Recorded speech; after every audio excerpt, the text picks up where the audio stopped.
তুমি যদি ইনশাল্লাহ নিজের জীবনের আসল উদ্দেশ্য জানতে চাও, তাহলে একটা প্রতিযোগিতা থেকে তুমি বের হয়ে যাও। এই প্রতিযোগিতার মধ্যে প্রতিটা মানুষ ডুবে আছে। এই প্রতিযোগিতার নাম লোক দেখানো।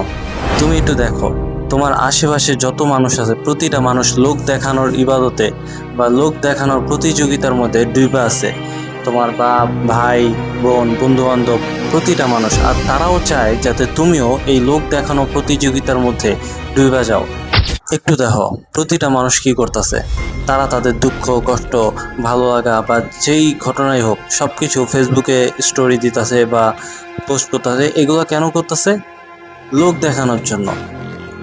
আবার অনেকে আছে যারা হজ কইরা তারপর পোস্ট করতেছে যে হজ, প্রথম হজ, দ্বিতীয় হজ। তো এগুলো তারা কেন করতেছে? মানুষকে অনুপ্রাণিত করার জন্য যে হ্যাঁ তোমরাও আমাদের মতো হও, তোমরাও আমাদের মতো হজ ইবাদত করো। এই যে মানুষ যে এত টাকার পিছনে দৌড়াইতেছে, যেমন সাধারণ বউ ব্যবসায়ীদেরকে দিয়ে বুঝাই, তারা এগুলা ক্লিয়ার করতেছে যাতে তাদেরকে কেউ স্পন্সর করুক, সেই স্পন্সরের টাকা দিয়ে তারা বড় লোক হইতে পারে, গাড়ি বাড়ি এগুলো করতে পারে।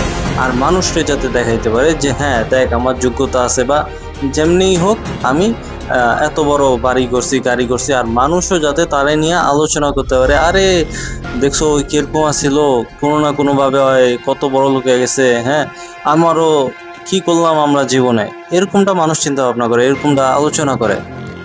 এমনকি আমার এক ছোট ভাই, সেও বলতেছে যে ভাই কি করলাম জীবনে, ওই পোলায় এই কাজ করে বড় লোক হয়ে গেল। হ্যাঁ, তো মেইনলি মানুষ চায় লোক দেখাইতে, আর মানুষ চায় যে তারা নিয়ে মানুষ যাতে আলোচনা করুক। আবার দেখো অ্যারেঞ্জ ম্যারেজ গুলোতে বাসার ময়মুরব্বীরা কি করে, সুন্দর মাইয়া খুঁজতে যায়। কি লেগা? যাতে আশেপাশের পাড়া প্রতিবেশী, সমাজের লোক এটা বলে, আরে সুন্দর মাইয়া পাইছো, খুবই সুন্দর, হ্যাপি, দিচ্ছ দিচ্ছ। মেইনলি প্রতিটা মানুষ এখন প্রাধান্য দিতেছে কোন জিনিসটারে, যে মানুষ কি বলবে, মানুষের চিন্তা ভাবনা কিরকম। হ্যাঁ, প্রতিটা মানুষের থেকে প্রশংসা পাইতে হবে, এটাই তারা চায়। মানুষের বাহবাহি দরকার আমার। এখন কথা হলো, তুমি যদি ইনশাল্লাহ এই প্রতিযোগিতা থেকে বের হইতে চাও, তাহলে দেখো যে তোমার জীবনের যেই কাজটা, হ্যাঁ এই কাজের প্রতিটা এন্ডিং, এটার পিছনে কি লোক দেখানোর কোনো কারণ আছে? তুমি একটা গাড়ি কিনতে চাইতেছো, এটা কি তোমার প্রয়োজনে, নাকি লোক দেখানো কোনো কারণ আছে এটার পিছনে?